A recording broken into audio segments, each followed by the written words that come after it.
اللہ رب العزت دے رہے ہیں. پھر آج کا کوئی مولوی، کوئی پیر،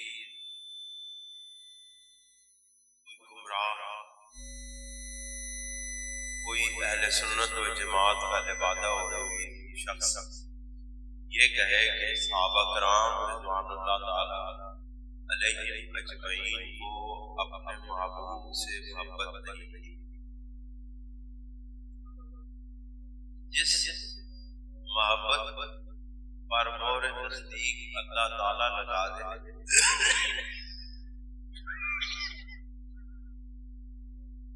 عالم الغیب ہے جو دلوں کے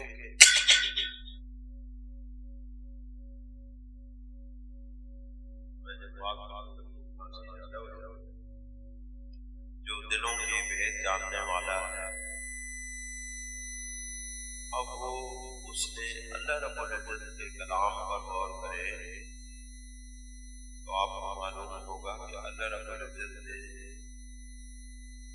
بالمؤمنین من انفسہم، اب اس میں اللہ تعالیٰ نے جمع کا صیغہ استعمال کیا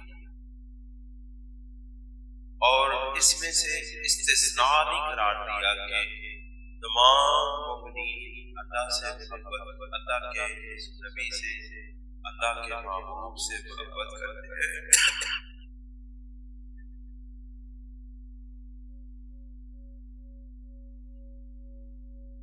لیکن بعض ایسے ہیں جو محبت نہیں کرتے، تو یہ چاہیے. لیکن اللہ کریم نے کہا کہ النبی اولا بالمؤمنین من انفسہم، یہ وہ خاص نبی ہے جو تمام مومنین کو اپنی جانوں سے بھی زیادہ پیارے ہیں. تمام مومنین کو اپنی جانوں سے بھی زیادہ پیارے ہیں. اب یہ جو مومنین ہے،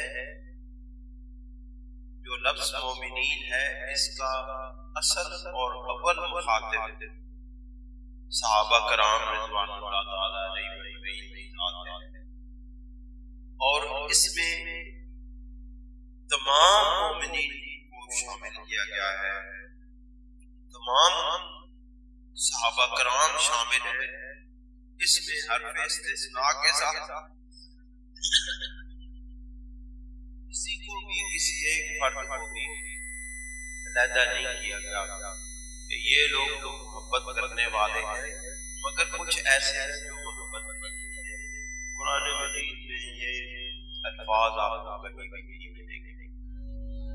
اس کا مطلب ہے کہ وہ سب صحابہ جو میرے محبوب کریم صلی اللہ علیہ وسلم پر ایمان لائے، وہ سب کے سب رسول اللہ سے محبت کرنے والے حضرت سیدنا ابوبکر صدیق کی ہے. تمام صحابہ کرام سے بڑھ کے سب سے اعلیٰ اور رفع درجہ کی محبت حضرت سیدنا ابوبکر صدیق کی ہے، جنہوں نے نبی کریم علیہ السلام کی نبوت پر ایمان لانے کے لیے دلیل نہیں مانگا، لوگوں نے کہا کہ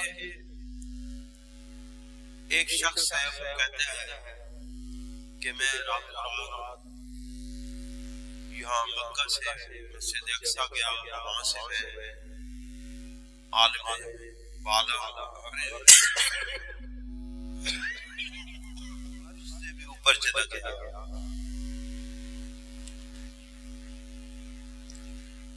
تو کیا آپ اس بات کو مانتے ہیں؟ آپ دیکھیں حضرت سیدنا صدیق اکبر رضی اللہ تعالیٰ کی بات کتنی فراست ہے مومن میں۔ آپ نے فرمایا اگر کوئی شخص یہ محمد مصطفیٰ صلی اللہ علیہ وسلم کے علاوہ کہے بات تو میں اس کی بات یہ نہیں تسلیم کرتا، لیکن اگر یہ بات حضور سرور عالم صلی اللہ علیہ وسلم نے فرمائی ہے تو میں اس کی تصدیق کرتا۔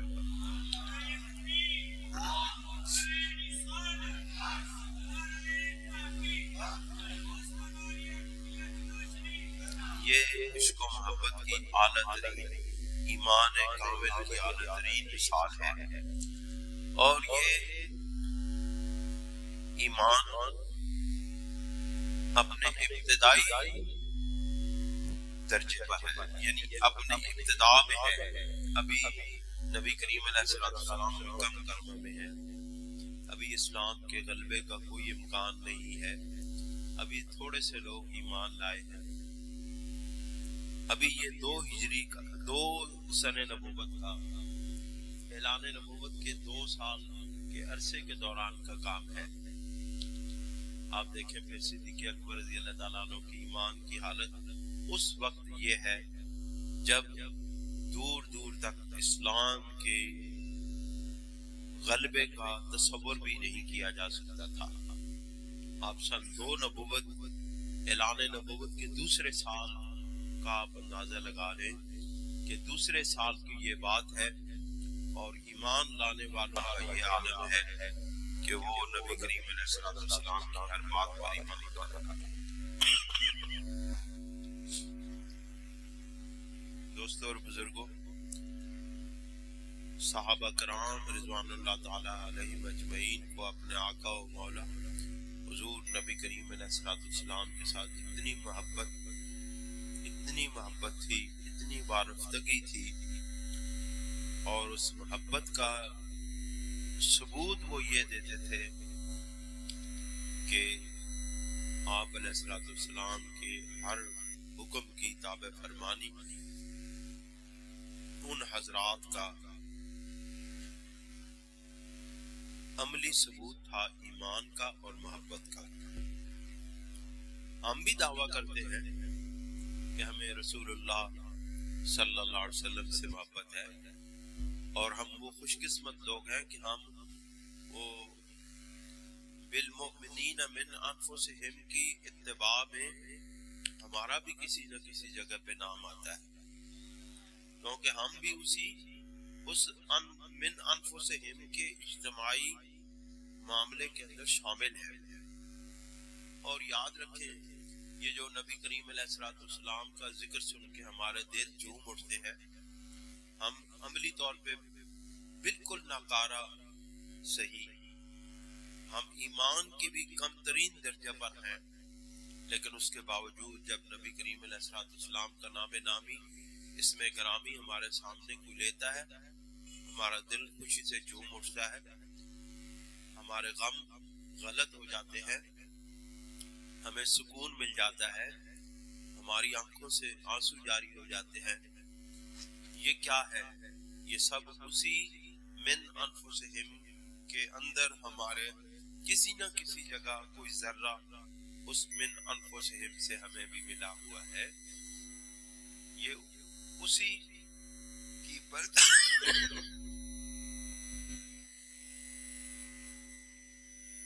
برکت ہے، یہ اسی کی برکت ہے کہ آج ہم اپنے آقا و مولا حضور نبی کریم علیہ السلام کا نام لیتے ہیں، آپ کے اصحاب کا نام لیتے ہیں، آپ کے اہل بیت اطہار کا نام لیتے ہیں، تو ہمارے دل خوشی سے جھوم اٹھتے ہیں، ہمارے ایمان تازہ ہو جاتے ہیں، ہمارا یقین بڑھ جاتا ہے، یہ کیا ہے؟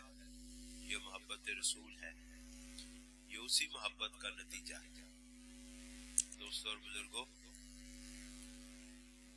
اب محبت رسول دلوں میں پیدا کیسے کی جائے؟ اللہ کریم نے ارشاد فرمایا، قل ان کنتم تحبون اللہ فاتبعونی یحببکم اللہ، کہ اے میرے محبوب آپ ان سے فرما دے کہ اگر تم اللہ رب العزت سے محبت کرنا چاہتے ہو، محبت کرنے کا دعویٰ کرتے ہو، تو پھر میری اتباع کرو، تو پھر اللہ تعالیٰ تم سے محبت کرنے لگے گا۔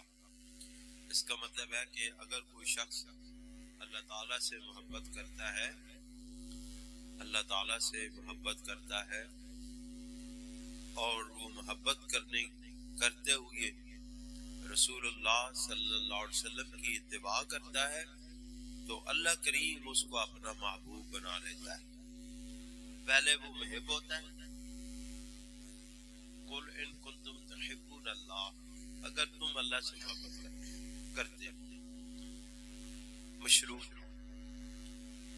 شرط لگا دی گئی ہے، اگر تم اللہ سے محبت کرتے ہو، اس کا مطلب ہے یہ محب مشروط ہے، محب کے ساتھ شرط ہے کہ اگر تم محبت کرتے ہو، فاتبعونی،